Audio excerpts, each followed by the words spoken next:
Good morning, everybody, and a very warm welcome to this service of the Holy Eucharist today. Welcome to any who are visitors worshipping with us today. Welcome to our regular congregation, of course. Just a few announcements before we start. Can I just draw your attention, please, to the notices at the back of the white sheet without the picture on it. And that'll give you all the information you want about Choral Evensong, about the recitals on Thursday mornings. And then there's a new service called Diw a Dysgwyr, which is a new monthly service for anyone learning Welsh. The details of that are there. Details of the ordination, which will be on Saturday, the 29th of June at 11 a.m. And could I please ask that you remember the Reverend Josie Godfrey in your prayers, our deacon, who will be ordained priest on that day. Please hold her in your prayers. And then, of course, the following day, Josie will be celebrant for the first time as a priest. So we very much look forward to that and hold her very much in our hearts and prayers in the meantime.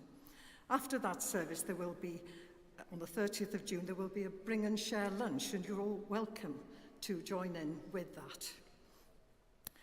Today, the intercession, we've just been told, has been replaced with something very nice as well, which is an admission of a chorister. So when we come to the intercession, we will have a chorister being admitted. But could I please ask you to remember in your prayers all those on the back page of that booklet and any others known to you. It's not that we stop praying, of course. We continue to pray quietly. But please hold them all in your prayers.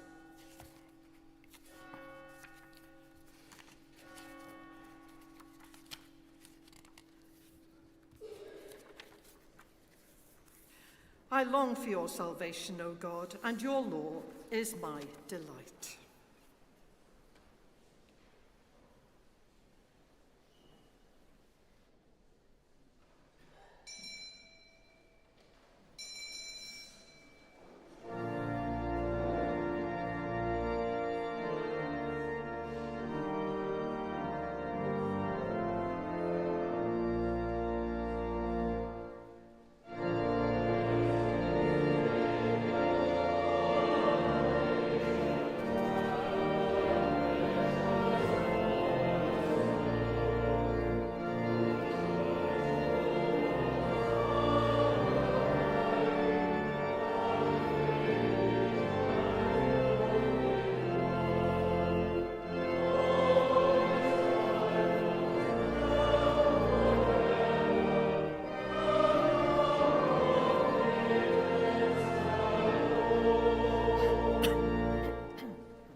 the name of the Father, and of the Son, and of the Holy Spirit. Amen. Grace and peace be with you. And keep you in the love of Christ. I long for your salvation, O God, and your law is my delight. As we gather to celebrate this Holy Eucharist to the glory of God, we prepare ourselves by confessing our sins, trusting in the goodness of our merciful Father, upheld by the gentleness of our companion Jesus, seeing our lives anew in the radiance of the life-giving Spirit.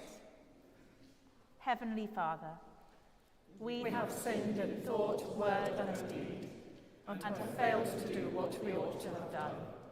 We are sorry and truly repent. For the sake of your Son, Jesus Christ, who died for us, forgive us all that is past, and lead us in his way, to walk as children of light. Amen. Almighty God, have mercy on you, forgive you and set you free from sin, and keep you in eternal life. Amen.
Let us pray.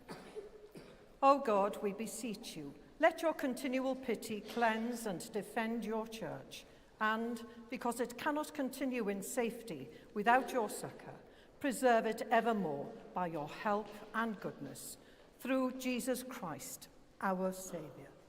Amen.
A reading from the Epistle of St. Paul to the Ephesians.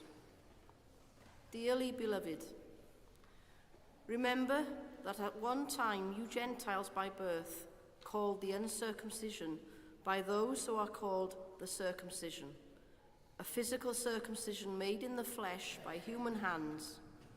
Remember that you were at that time without Christ, being aliens from the commonwealth of Israel and strangers to the covenants of promise, having no hope and without God in the world. But now in Christ Jesus, you who once were far off have been brought near by the blood of Christ, for he is our peace. In his flesh, he has made both groups into one and has broken down the dividing wall, that is, the hostility between us. He has abolished the law with its commandments and ordinances, so that he might create in himself one new humanity in place of the two, thus making peace, and might reconcile both groups to God in one body through the cross, thus putting to death that hostility through it. So he came and proclaimed peace to you who were far off, and peace to those who were near. For through him, both of us have access in one Spirit to the Father. Hear the word of life to the world. Thanks be to God.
Grace and peace be with you. And keep you in the love of Christ. Listen to the Holy Gospel according to St. Luke. Glory to you, O Christ.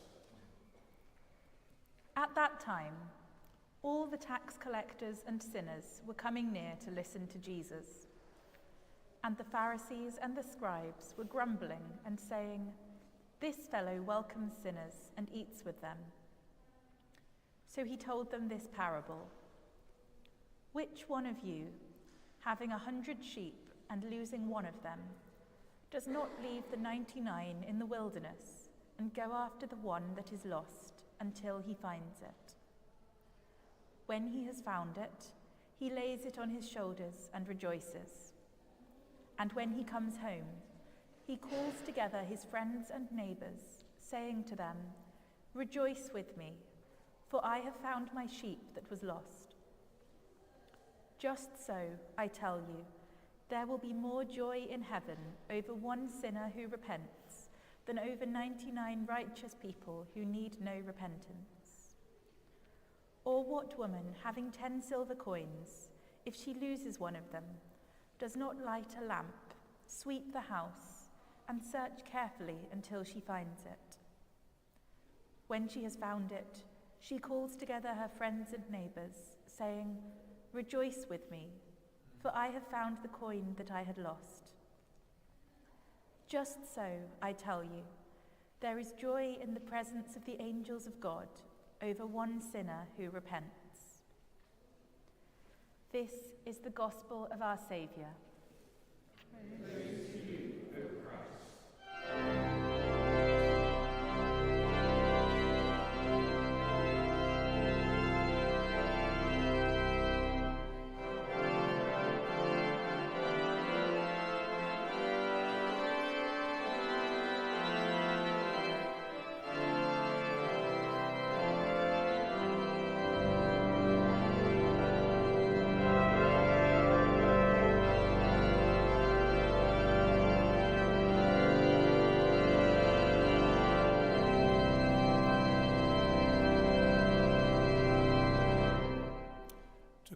Creator, Christ, and Holy Spirit. Amen.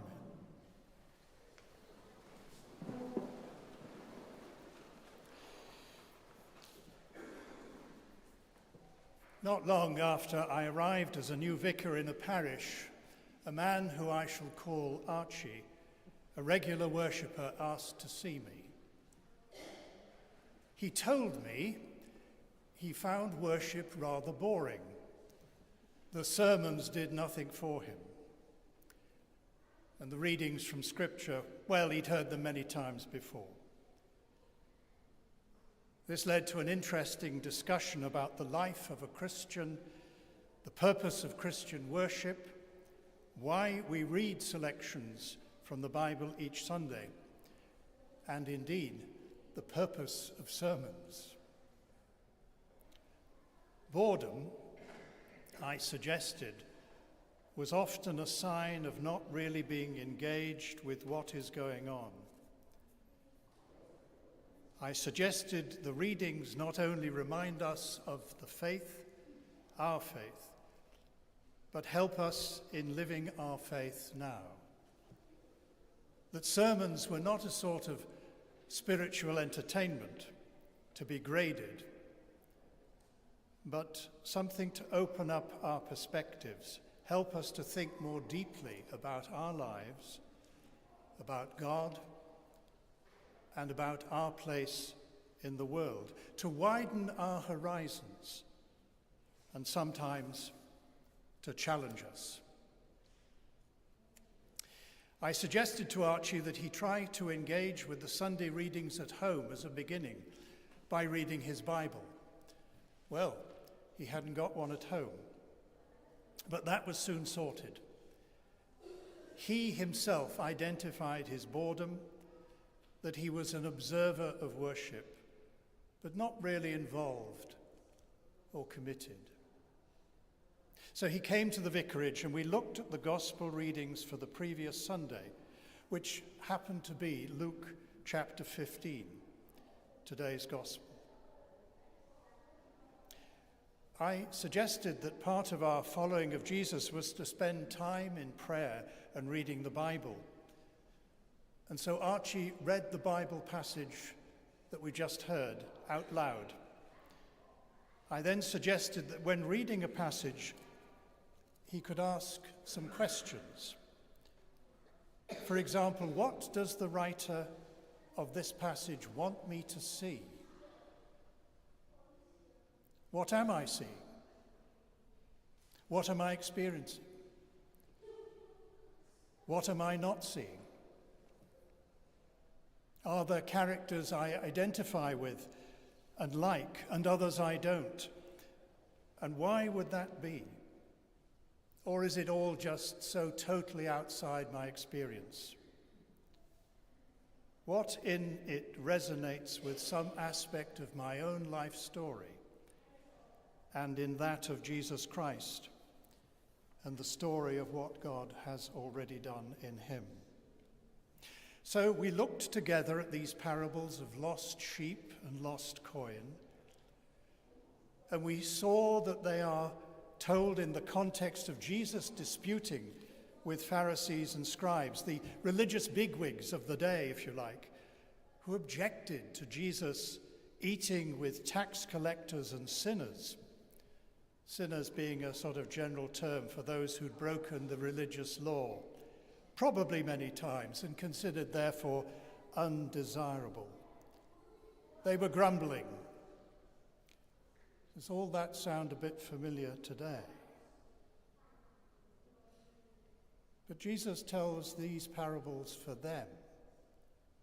Do they get it? It doesn't seem so. There are other characters in the stories too. A woman who lost a coin, a sheep farmer who lost a sheep, and God. The grumbling, criticism, repentance. There is joy when what has been lost is finally found. And it seems that in this gospel, Jesus himself is actually celebrating, and perhaps this is the clue to the meaning of these parables. Perhaps it tells us how valuable the tax collectors and sinners were to Jesus, as well as all the others. But it is with them that Jesus is having a party, a celebration, and it suggests acceptance and relationships. It's a party with a purpose. Perhaps he isn't so much telling us what we have to do, but just getting on and doing it in the moment. There seems in these stories to be an emphasis on the level of care and effort into finding something, or could it be someone who is lost and finally found? Is it saying that every individual matters, about the value and welcome of all human beings, and the importance of authentic celebration? People can be lost and found in different ways, but their return is a constant cause for celebration and welcome in the heart of God. Is it saying that Jesus valued the ordinary and the everyday, and that nothing is too ordinary for God? That things did not need to be elaborate or expensive or kept to a special place like a cathedral to tell us about the things of God?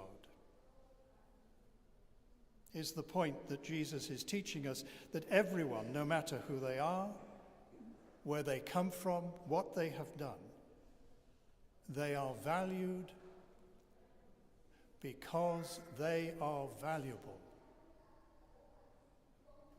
Is that a bit challenging sometimes for us, and our tendency sometimes to put people into categories, to judge, to value status, position, and wealth as worthy, and those without them of lesser value? Is Jesus, in telling these stories, inviting us to move from grumbling to rejoicing, to move from despair to hope, and to know it is for me? Well, so far Archie was with all of this, and then I asked him, could it also be about him? Was he a bit lost, but now perhaps had been found? And that even when life seems to be good and going well, we can still be lost at the same time. Lost to the wonder, beauty, and mystery of life. After this, there was a silent moment, but it seemed that something happened in him. There is a risk in reading the Bible. We don't know the effect it will have on us. You may have heard the story about the man running away from a tiger. He comes to a cliff edge. He hangs onto a branch of a tree, his legs dangling in the air. The tiger standing menacingly above him, but just out of reach. The man calls out, "Is there anyone there?" And a voice from heaven replies, "Yes, my son, let go." There is a pause, and the man says, "Is there anyone else there?" This anecdote illustrates the risk of not really trusting God to take care of us, to help us grow and change through, for example, reading the Bible. Safer to stay as we are, even if it's not that good. Faith requires letting go. And what about us here this morning? Is there a challenge for us here too, as there was for Archie? Considering our own stories, when we read a story like these, what am I being asked to reconsider or retell or change in my life, my story, my experience? The man leaving his sheep to search for one lost might create a bigger risk for the other sheep left behind, but perhaps he had hired hands to work for him with so many sheep. But he found it and brought it home. It reminds me of a recent episode on BBC One of extreme rescues. You may have seen it, filmed with the Snowdonia and Ogwen Valley mountain rescue teams. A farmer lost a sheep. He found it down a crevasse on a ledge, and it couldn't get out, and he couldn't get it out. Two members of the mountain rescue team abseiled down to the ledge, gently calming the distressed sheep, getting it used to their presence. They finally put a sling around it, and it was pulled up to the top and released back with the other sheep. And I would imagine probably with the words, "Don't ever do that again."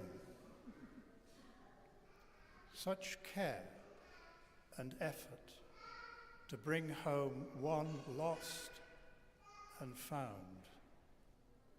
And the satisfaction of the rescuers and the farmer, a job well done, and a celebration of sorts. And the woman searching for a coin, which might not mean much to us, but for her, a poor woman, it was important enough to search. Archie found that loss was a very powerful word for him, and he could identify with that in the story. So it is with people who do not seem of great value, who seem lost and can be dismissed, are actually of great value to God. Jesus here is not concerned with misbehavior, but about being lost, not interested in culpability or blame or finding fault, concerned with those lost, missing, absent, not even how they become lost. No blame, no judgment, just recovering and reclaiming the lost. I've often thought that the title of these parables is not quite the right one, not so much on lost, but rather a better title might be Parables of Extravagant Joy, or The Searching Love of God. But that's probably heresy, me saying that. What Archie learnt was that being a Christian was not a Sunday thing. Spending time with God in prayer and reading the Bible was equally important. That in worship we bring ourselves as we are, not a perfect idealization of who we would like people to think we are. And he began to understand himself better, and his inner life grew. He learnt the difference between saying prayers like the Lord's Prayer and being prayerful, which has to do with that deep center, often called the heart, where what goes on there is largely unspoken, but shows itself in the fruits of the Spirit, in love and joy and peace, gentleness, humility.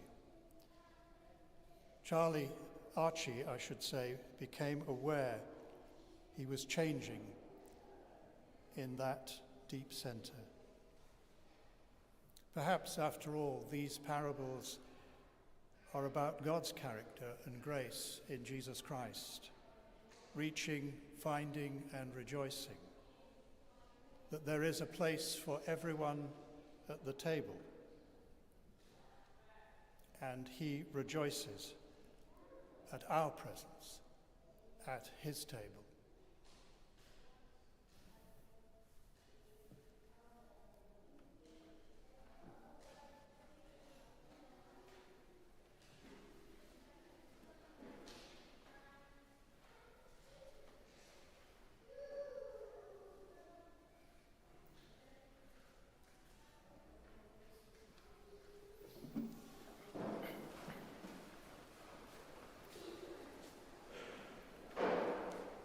Together, let us affirm our faith. I believe and trust in God the Father, who created all that is. I believe and trust in his Son, Jesus Christ, who redeemed humankind. I believe and trust in his Holy Spirit, who gives life to the people of God. I believe and trust in one God, Father, Son, and Holy Spirit. Amen. Please would you be seated.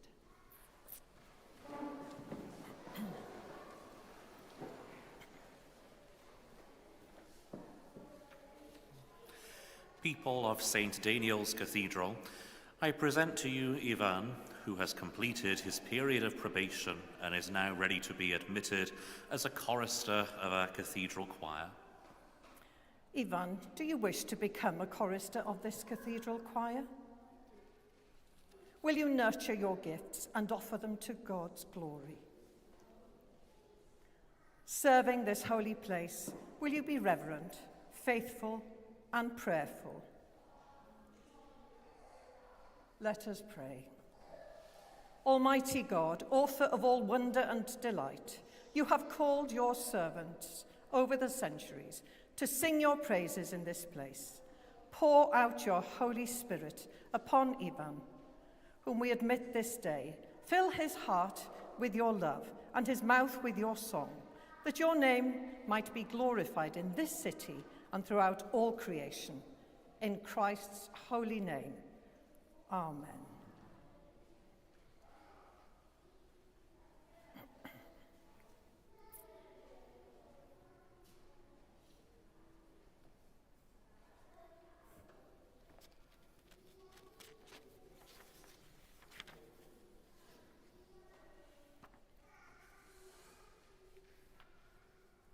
Ivan, on behalf of the chapter and people of St. Daniel's Cathedral, I admit you as chorister of this cathedral choir.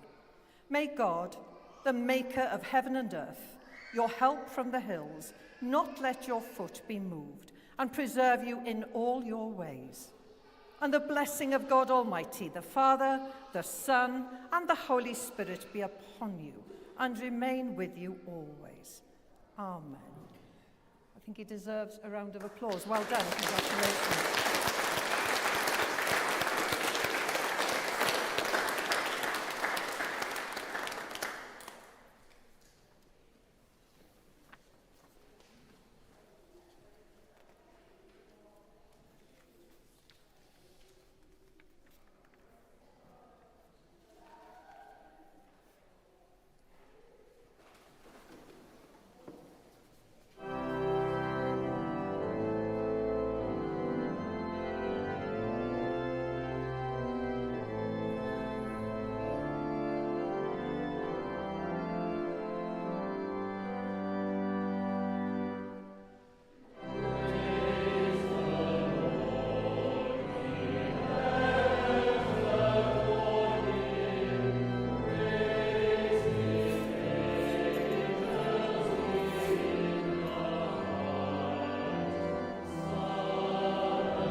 we bring to this place the bread that sustains us. We bring to this place the wine that mellows us. Grace and peace be with you. And peace with the love of Christ. Lift up your hearts. We lift them to the Lord. Let us give thanks to the Lord our God. It is right to give our thanks and praise. It is indeed right.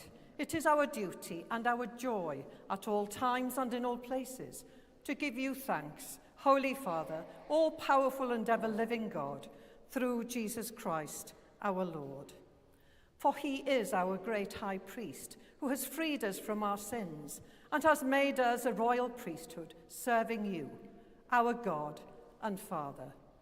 And so, with the hosts of angels and all the company of heaven, we proclaim the glory of your name and join in their unending hymn of praise.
Praise and thanks to you, true and living God, creator of all things, giver of life.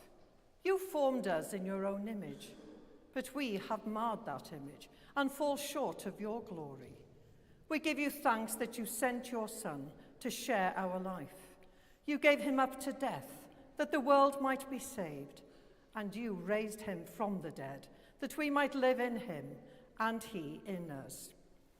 Sanctify with your Spirit this bread and wine, your gifts to us, that they may be for us the body and blood of our Saviour Jesus Christ. On the night he was betrayed, he took bread, and when he had given thanks, he broke it and gave it to his disciples, saying, "Take, eat. This is my body which is given for you. Do this in remembrance of me."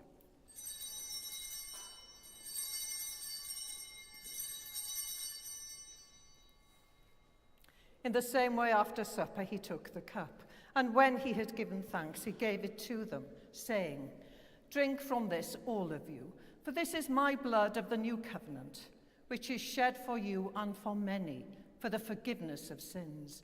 Do this as often as you drink it, in remembrance of me."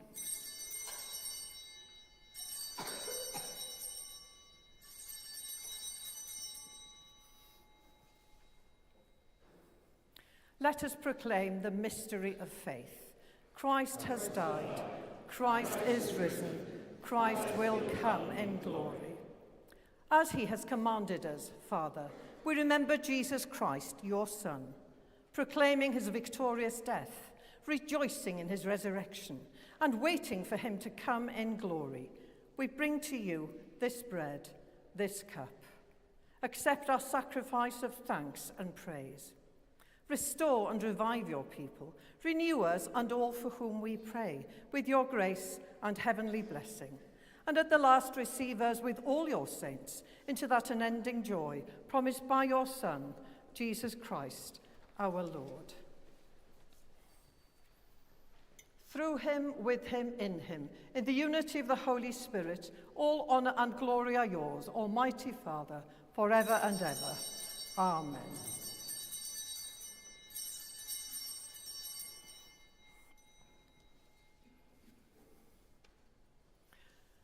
As our Saviour taught us, we boldly pray.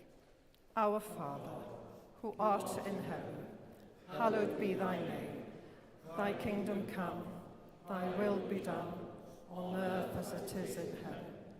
Give us this day our daily bread, and forgive us our trespasses, as we forgive those who trespass against us. And lead us not into temptation, but deliver us from evil. For thine is the kingdom, the power and the glory, forever and ever. Amen. You consecrate us by your Spirit to make us one body, growing from separation into your likeness. Our nearness, the gift of your peace. The peace of the living God be always with you. And keep you in the love of Christ. We share a sign of peace.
Jesus is the Lamb of God who takes away the sins of the world. Happy are those who are called to his supper. Saviour, I am not worthy to receive you, but only say the word, and I shall be healed.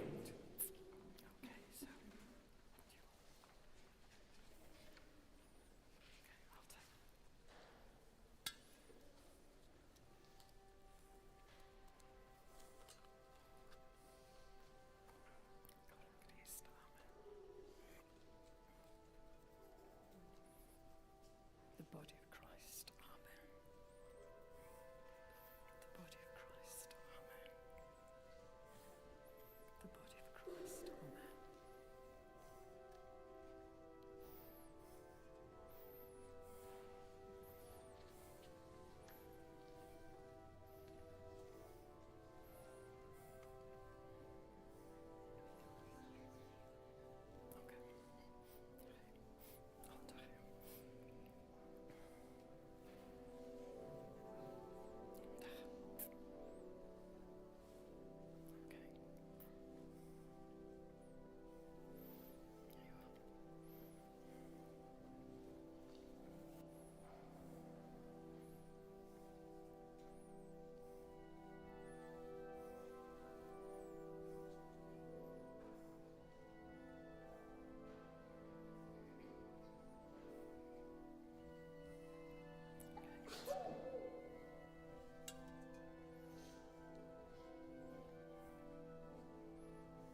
Grace and peace be with you.